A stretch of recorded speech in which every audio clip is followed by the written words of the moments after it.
Hello everyone, welcome to my YouTube channel pharma researcher.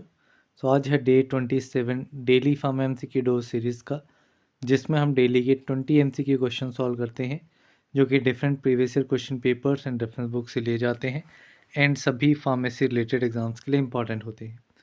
चलिए start करते हैं आज के पहले क्वेश्चन से।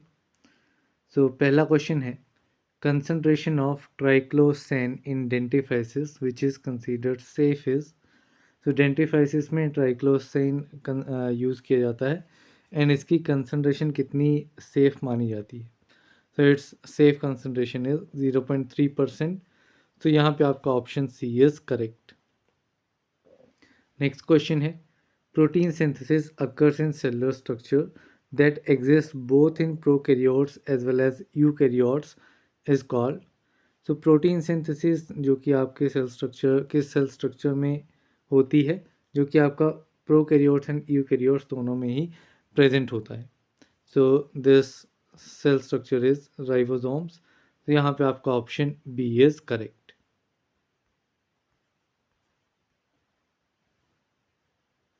नेक्स्ट क्वेश्चन है, what is the use of safed musli one of the saponin glycoside.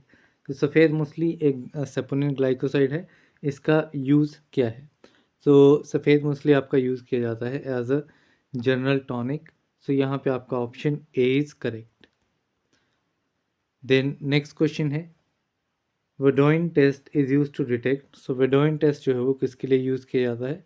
ये आपका यूज़ किया जाता है सेसेम ऑयल के लिए। It is use for sesame oil. यहाँ पे आपका ऑप्शन बी करेक्ट रहेगा, इसको करेक्ट करना पड़ेगा। It is sesame oil. Sesame oil को डिटेक्ट करने के लिए, आइडेंटिफाई करने के लिए वेडोइन टेस्ट का यूज़ किया जाता है।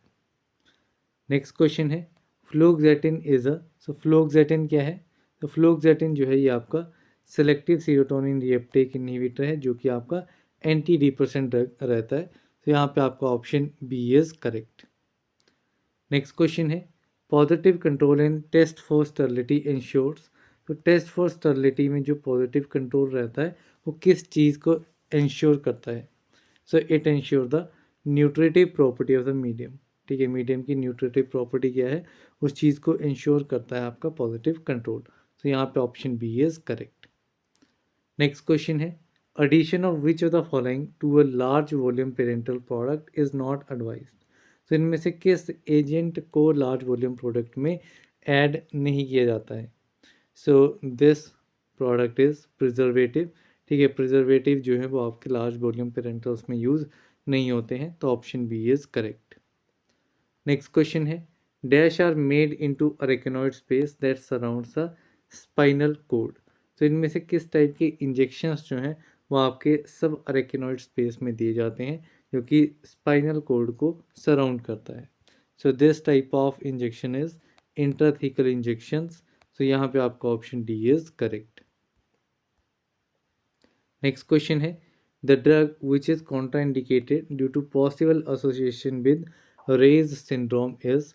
रेज सिंड्रोम के साथ किस पर्टिकुलर ड्रग की एक एसोसिएशन है जिसकी वजह से उसे कॉन्ट्राइंडिकेट किया जाता है। This drug is aspirin. Option A is correct. Next question है, DOTS therapy is associated with which disease. DOTS therapy that is directly observe treatment short course. Directly observe treatment short course. ये आपकी therapy रहती है किस particular disease के लिए। It DOTS therapy was recommended by WHO for tuberculosis treatment. Option D is correct. Next question है, what is the primary advantage of using sustain release dosage form. Sustain release dosage form को use करने की क्या advantage है।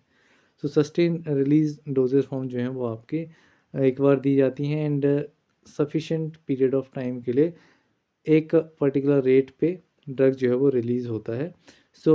इसके लिए जो है वो डोजिंग फ्रीक्वेंसी जो है वो रिड्यूस हो जाती है। ठीक है, मीन्स अगर आप जैसे कि ट्रांसडर्मल पैच दे रहे हैं, सस्टेन रिलीज ट्रांसडर्मल पैच, तो वहाँ पे आपका ड्रग जो है वो धीरे धीरे रिलीज़ होगा। वैसे ही टैबलेट्स आएंगी सस्टेन रिलीज टैबलेट्स, तो वो धीरे धीरे ड्रग को रिलीज़ करेंगी। मीन्स एक बार आपने टैबलेट दे दी तो उसका जो टाइम पीरियड रहेगा वो आपका काफ़ी लंबे टाइम तक जो है वो ड्रग रिलीज़ होता रहेगा, आपको बार बार टैबलेट को नहीं देना पड़ेगा। सो डोजिंग फ्रिक्वेंसी इसमें रिड्यूस हो जाएगी। नेक्स्ट क्वेश्चन है, which dosage form is specially design for delivering medicament directly into the rectum. ठीक है, रेक्टम को में अगर डायरेक्टली हमें मेडिकेशन को डिलीवर करना है तो इनमें से कौन सा डोजेज फॉर्म जो है वो डिज़ाइन किया गया है। So this doses form is suppositories, जो कि आपकी अलग अलग रूट के थ्रू दी जाती हैं। जो आपकी रेक्टल सपोजिटरीज होती हैं वो रेक्टम के थ्रू दी जाती हैं। जो आपकी वेजिनल सपोजिटरीज रहती हैं जिनको पेस्टरीज भी कहा जाता है वो आपकी वेजाइना के थ्रू दी जाती हैं। ठीक है, वैसे आपकी यूरेथ्रल सपोजिटरीज होती हैं जो यूरेथ्रा के थ्रू, नज़ल कॉन्स होते हैं जो कि आप, या नज़ल बोगीज होती हैं जो कि आपके नोज़ के थ्रू, एंड ईयर कॉन्स होते हैं जो कि ईयर के थ्रू दिए जाते हैं। द नेक्स्ट क्वेश्चन है, which are the following has a specialization to treat cancer. Cancer को ट्रीट करने के लिए किस पर्सन के पास स्पेशलाइजेशन होती है। तो जो भी ऐसा पर्सन होता है जिसके पास कैंसर को ट्रीट करने की स्पेशलाइजेशन है उन्हें कहा जाता है ऑन्कोलॉजिस्ट। तो यहाँ पे आपका option C is correct. Next question है, Brownian motion is observe if the particle size is reduce to. तो ब्राउनियन मूवमेंट तब ऑब्जर्व होती है जब पार्टिकल साइज 2 माइक्रोन तक जो है वो रिड्यूस हो जाता है। तो यहाँ पे आपका option C is correct. Next question है, under which schedule good manufacturing practices of Ayurveda सिद्धांत for all Unani drugs are prescribed. तो किस शेड्यूल के अंडर जीएमपी गाइडलाइंस दी गई हैं आयुर्वेदिक सिद्धांत यूनानी ड्रग्स के लिए। सो ये आपकी दी गई हैं in the schedule T. So यहाँ पे आपका option B is correct. Next question है, normal reticulocyte count of blood is. तो ब्लड का नॉर्मल रेटिकुलोसाइट काउंट कितना है। तो normal reticulocyte count is 1 to 2% of blood. So option B is correct, option A is correct. Next question है, immunoglobulins are. तो immunoglobulins क्या है। सो immunoglobulins जो है वो आपके ग्लाइकोप्रोटीन्स रहते हैं जो कि आपकी एंटीबॉडीज रहती हैं। आईजीई हो गया, आईजीजी हो गया, आईजीएम, आईजीई, आईजीडी, सो आईजीए। सो ये डिफरेंट आपके इम्यूनोग्लोबुलिन्स रहते हैं। नेक्स्ट क्वेश्चन है, as the temperature increases the surface tension. तो जैसे जैसे टेम्परेचर आपका इंक्रीज होता है सरफेस टेंशन के ऊपर उसका क्या इफेक्ट पड़ता है। जैसे ही टेम्परेचर बढ़ेगा सरफेस टेंशन जो है वो डिक्रीज होगी। These are the inversely proportional to each other. तो यहाँ पे आपका option B is correct. Then next question है, protein binding of a drug. So protein binding, अगर ड्रग जो है प्रोटीन के साथ बाइंडेड रहेगा ब्लड में, सो उसकी ड्रग डिस्ट्रीब्यूशन ऑफ ड्रग जो है वो डिक्रीज हो जाएगा। तो यहाँ पे आपका ऑप्शन ए इज करेक्ट।